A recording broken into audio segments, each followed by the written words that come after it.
Transfer season শুরু হতে যাচ্ছে ৩ জুন থেকে। এর মধ্যে দলবদলের হাওয়া বইতে শুরু করেছে দলগুলোর মধ্যে। দলবদলের প্রস্তুতি যখনই ক্লাবগুলো শুরু করে তখনই তাদের সাথে শুরু হয় ট্রান্সফার রিউমার। এজন্য দলবদলের আগমনের আগেই শুরু হয় ট্রান্সফার রিউমার। এই সিজনেও ব্যতিক্রম কিছু নয়। এর মধ্যে শুরু হয়েছে বিভিন্ন রিউমার্স। তার মধ্যে বার্সেলোনা এবং বায়ার্নের কোচ নিয়ে রিউমার্স। তার সাথে আছে বহু খেলোয়াড়। ট্রান্সফার রিউমার চলবে আর এমবাপ্পে থাকবে না, তা কি হয়? এমবাপ্পে ও মাদ্রিদের এমন একটি ছবি ভাইরাল হলো যা নিয়ে শুরু হলো নতুন করে আলোচনা। এই সকল বিষয়ে বিস্তারিত জানতে সাথেই থাকুন।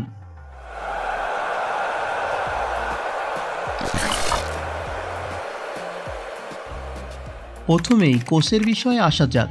বায়ার্ন মিউনিখ ও বার্সেলোনা বর্তমানে কোচ বিড়ম্বনায় আছে। কিছুদিন আগেই জাভি হার্নান্ডেজকে স্যাক করলো বার্সেলোনা। এদিকে তুখেল থাকবে না বায়ার্নে। এখন রিউমার্স আসছে বায়ার্ন মিউনিখ বেনজিয়ান ও ম্যান সিটি লিজেন্ড ভিনসেন্ট কম্পানির সাথে একটি চুক্তিতে গেছে। তার জন্য বায়ার্ন খরচ করেছে 10.5 মিলিয়ন ইউরো। তবে তার প্রোফাইল বায়ার্নের সাথে যায় না, কারণ কোম্পানি এখন ইংলিশ প্রিমিয়ার লিগের ক্লাব বার্নালের কোচ। সেখানে তার পারফরমেন্স ভালো না। এই সিজনে তার অধীনে বার্নালে খেলেছে 42টি ম্যাচ, তার মধ্যে জিতেছে মাত্র 7টি, ড্র করেছে 9টি এবং বাকি 26টি ম্যাচ হেরেছে। প্রিমিয়ার লিগে তারা 19তম অবস্থানে আছে। এদিকে হানসি ফ্লিক বিশ্বকাপের পর কোনো ক্লাবের দায়িত্বে যাননি। তার ইচ্ছাও আছে বার্সেলোনার দায়িত্ব পালন করার। সেজন্যই হয়তো লাপোর্তো জাভিকে সরিয়ে হানসি ফ্লিককে দায়িত্বে রাখার চিন্তা করছে। নাম্বার 2, আর্সেনাল এই সিজনে দারুণ খেললেও লিগ টাইটেল জিততে পারল না। তাদের দুর্বলতার কারণগুলোর মধ্যে সবচেয়ে বড় কারণ ভালো সেন্টার ফরওয়ার্ডের অভাব। রিউমার্স অনুযায়ী আর্সেনাল ব্রন্টফোর্টের সেন্টার ফরওয়ার্ড টনি ইভান্সকে কিনতে চাচ্ছে। এটা অবশ্যই একটা ভালো সিদ্ধান্ত হবে আর্সেনালের জন্য। টনি ইভান্স এই সিজনে গ্যাম্বলিং অ্যাডিকশনের নিষেধাজ্ঞায় ছিল। তার বর্তমান মার্কেট ভ্যালু 50 মিলিয়ন ইউরো। সুতরাং আর্সেনালকে ভালোই খরচ করতে হবে। তবে খরচ কিছুটা পুষিয়ে যেতে পারে আর্সেনালের যদি এই রিউমার্সটি সত্য হয়। আর্সেনালের গোলকিপার অ্যারন রামসডেলকে নিতে ইচ্ছুক নিউক্যাসল। রামসডেল আর্সেনালে থাকতে ইচ্ছুক না, কারণ আর্টেতা তাকে ব্যাকআপ গোলকিপার হিসেবে রাখতে চাচ্ছে। সেম একই কারণে এমি মার্টিনেজ আর্সেনাল ছেড়ে অ্যাস্টন ভিলায় যায়। নাম্বার 3, ট্রান্সফার সিজন আসছে আর ম্যান সিটির রিউমার্স থাকবে না, তা কি করে হয়? সিটি আরও একটা মিডফিল্ডার কেনার চেষ্টায় আছে।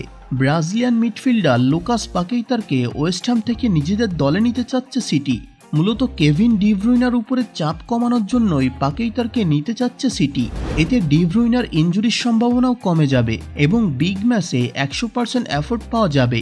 পাকেইতারের বর্তমান market value 65 million euro.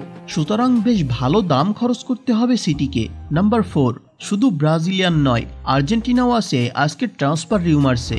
সাম্প্রতি Toni Kroos জানিয়েছেন চ্যাম্পিয়ন্স লিগের ফাইনাল হতে যাচ্ছে রিয়াল মাদ্রিদের জার্সিতে তার শেষ ম্যাচ। এরপর অবসরে যাবেন, যদিও ইউরো খেলবেন। তবে রিয়াল মাদ্রিদ টনি ক্রুসের রিপ্লেসমেন্ট খুঁজছে। রিয়াল মাদ্রিদ টনি ক্রুসের রিপ্লেসমেন্ট হিসেবে আর্জেন্টাইন মিডফিল্ডার অ্যালেক্সিস ম্যাক অ্যালিস্টারকে নিতে চায়। ম্যাক অ্যালিস্টারের বর্তমান মার্কেট ভ্যালু 75 মিলিয়ন ইউরো। তবে মনে হয় না এই রিউমার্সটা সত্য হতে পারে, কারণ ম্যাক অ্যালিস্টারকে মাত্রই দলে নিল লিভারপুল। তাকে এত সহজে ছাড়বে না। এদিকে মাদ্রিদের ব্যাকআপও ভালোই আছে।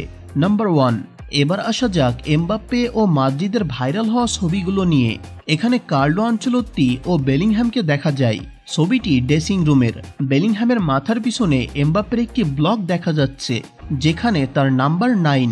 এই ছবিটি যদি এডিটেড না হয় তাহলে এমবাপ্পের জার্সি নাম্বার হতে যাচ্ছে 9। এমবাপ্পে মাদ্রিদে আসলে এটা এখন ওপেন সিক্রেট। ফ্যাব্রিজিও রোমানো এটা জানিয়েছেন। তার মতে এমবাপ্পে ইউরো খেলবেন রিয়াল মাদ্রিদের খেলোয়াড় হিসেবে।